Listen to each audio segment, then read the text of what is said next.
Ну, самое очевидное было космический корабль пришельцев, понятно, они все такие вытянутые. Но она как-то не получила пока подтверждения. А вот интересная теория связана с тем, что этот объект состоял, скорее всего, не из камня, который свою форму не очень любит менять, не из водяного льда, как ядра наших комет, а из льда, но азотного. А азот очень легко испаряется, даже при небольшой температуре.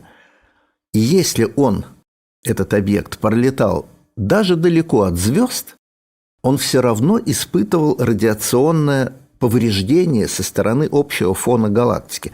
Вся наша галактика наполнена быстрыми частицами, протонами, электронами, ядрами гелия, альфа-частицами, и они постепенно уничтожают любой объект.